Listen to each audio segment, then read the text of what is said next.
Everyone, আজকে একটা নতুন ভিডিও নিয়ে তোমাদের কাছে চলে এসেছি। ভিডিওটা কেমন লাগে দেখো, আর ভালো লাগলে লাইক আর সাবস্ক্রাইব করে দাও। হেঁকে ঘুম পাড়ি দিয়েছিলাম, এমন একটা গাড়ি গেল না, সেটা বলেছি আর আমার মেয়ে এত পরিমাণে কান খরা হয়েছে কি বলবো, একটু শব্দ হলো কি হলো না অমনি উঠে পড়বে। আর আজকে যেহেতু সানডে ছিল তাই বর মাংস দিয়ে গেছিলো, খুলে দেখি মাটন দিয়ে গেছে। আসলে ওর অনেকদিন ধরেই ইচ্ছা ছিল মাটন খাবে, অনেকদিন ধরেই বলছিল, কিন্তু ইচ্ছা থাকলে কি হবে, সবসময় কি আর মাটন খাওয়া যায়?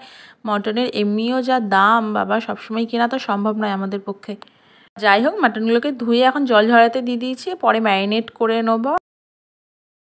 পরিমাণে গরম রেখেছি কি বলবো, মেঘলা আকাশ, তাও আকাশটা মেঘলা হলে কি হবে, রোদ বেরোচ্ছে, খুব গরমটা আছে খুব।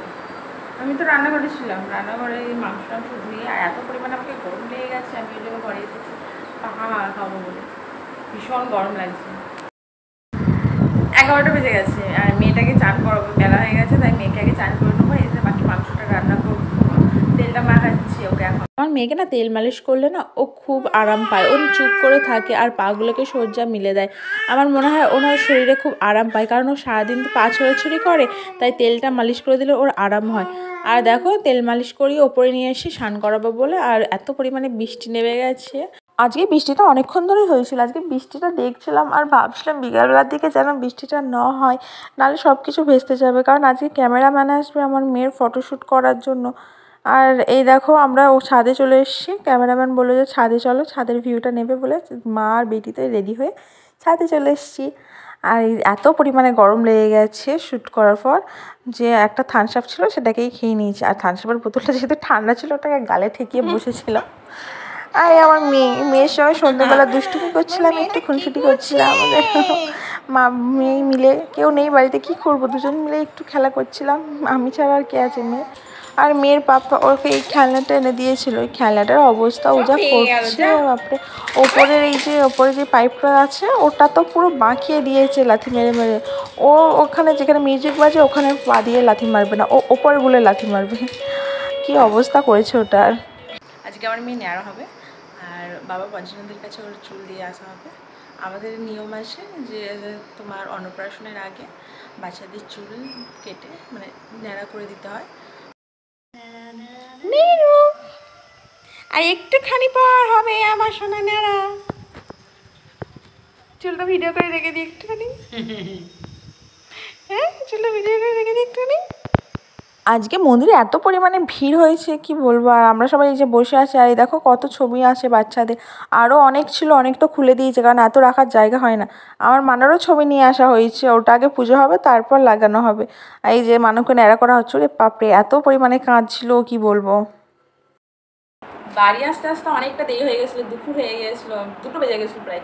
হ্যাঁ, 2টোই বেজে গেছিলো। আর এত পরিমাণে মাথা ধরেছিল না তখন, একে তো রোদ বেরিয়েছিল, তার উপর উপোস করেছিলাম তো 2টো পর্যন্ত, তো বিশাল মাথা ধরে গেছিলো, তাই আর ভিডিওটা তখন কন্টিনিউ করতে পারি না। আসলে কী বলো তো, আমার না রোদে বেরোলে 12 মাসই মানে প্রথম থেকে বিয়ের আগে থেকে রোদে বেশিক্ষণ বেরোলে মাথাটা যন্ত্রণা করে। আগে যখন টিউশন যেতাম তখনও এসে দুপুরবেলা এত মাথা যন্ত্রণা হতো, আমি তো ব্যাগে রীতিমতো বাম রেখে দিতাম, মানে যে সেই ছোটো ছোটো বামের ডিপাগুলো হয় না, ওগুলো রেখে দিতাম, মাথা যন্ত্রণা হতো বলে। আর পুজো দিতে গিয়েছিলাম, আমাদের এখানে পঞ্চানন্দের মন্দির আছে, এখানে বলতে একটু দূরে আছে, প্রসাদপুর বলে যেখানে, প্রসাদপুরে, ওখানে পুজো দিতে গিয়েছিলাম মেয়েকে নিয়ে। আর মেয়েকে নিয়ে পুজো দিতে কেন গিয়েছিলাম, আমাদের এখানে নিয়ম আছে যে যতগুলোই বাচ্চা হবে সবাইকে মানে অন্নপ্রাশনের আগে চুল দিয়ে আসতে বাবার মন্দিরে। এখন থেকে না, মানে অনেক আগে থেকে, মানে আমার হাজব্যান্ড যখন ছোটো ছিল তখন সেও দিয়ে এসছে, মানে তারও দিয়ে এসছে চুল। এটা এর জন্য নয়, শুধু অনেক আগে থেকে এদের নিয়মটা এটা আছে। আর যখন ফার্স্ট বেবি আসে, মানে যখন বেবি আসবে তখন বাবার কাছে যে ফুল দেয়, মানে নানান রকমের ফুল দেয়, মাদুলি দেয়, ওগুলোকে ধারণ করতে হয়। আর যখন 9 মাসের শাক খাওয়ার আগে তোমার তখনও যেতে হয়, যে বাবার মহাপ্রসাদ দেয়, সেগুলো প্রথমে খেয়ে তারপরে আমাদের স্বাদের অনুষ্ঠান শুরু হয়। তো ওরকমই নিয়ম আছে, অন্নপ্রাশনের আগে বাবার প্রসাদ খেয়ে মানে মুখে দিয়ে তারপরে অন্নপ্রাশনের ভাত খাওয়াতে হয়। তো তার আগে বাবার কাছে যে চুল দিয়ে আসতে হয় বাচ্চাদের, বাবার কাছে যে চুল দিয়ে আসতে হয়, তাই ওর জন্য মানে আমাদের তো অন্নপ্রাশন চলেই এলো প্রায়, আমার মানার অন্নপ্রাশন, তো তাই আগে থেকে দিয়ে চলে আসি, কারণ অন্নপ্রাশনের আগে অনেক কাজ আছে। আর আমাদের অন্নপ্রাশনের আগে যেহেতু আমার দাদু সরি অন্নপ্রাশন নয়, আমাদের মানে আমার মারা হওয়ার এক সপ্তাহ পর আমার দাদা শ্বশুর মানে মারা গিয়েছিল। তাই আমার মানার ষষ্ঠী পুজো আরও কী সব মানে নিয়ম থাকে না বাচ্চা হওয়ার পর, সেই নিয়মগুলো কিছুই পালন করতে হয়নি, মানে পালন করা হয়নি। আর সেই নিয়মগুলো তোমার অন্নপ্রাশনের আগে সেরে দিতে হয়, তাই অনেক নিয়ম বাকি আছে, সেই নিয়মগুলো সারতে হবে। তাই আগে থেকে মানে যেটা বড় কাজ বলতে গেলে ঠাকুরের ওখানে যে পুজো দেওয়াটা, সেটা আগে দিয়ে চলে এসেছি। আর বাকি কাজগুলো আস্তে আস্তে সেরে নেবো, আগে থেকে সেরে রাখাই ভালো, নাহলে একবারে অনেক চাপ পড়ে যাবে। আর অন্নপ্রাশনের দিন তো প্রায় চলেই এলো, আজকে তো কত তারিখ হয়ে গেল, জ্যৈষ্ঠ মাসের 4-5 তারিখ, কী জানি কত তারিখ, ওরকমই হবে, 3-4-5 তারিখ এরকম হবে, হয়ে গেল। 24 তারিখ করে তো অন্নপ্রাশনের দিন আছে। আমার মানে 24 তারিখে অন্নপ্রাশন, ভাত খাবে আমার মানে 24 তারিখে। আর আমার মানে আজকে নেই হয়ে গেছে, আমার মানে নেড়ু হয়ে গেছে, দেখো নেড়ু পরীকে কেমন লাগছে বলো তোমরা। আর এক্ষুনি ঘুমিয়ে পড়েছিল, আর আমি যা ভিডিও আরম্ভ করেছি, যা কথা বলতে আরম্ভ করেছি, অমনি উঠে পড়েছে। চলো ভিডিওটা দেখো তোমরা।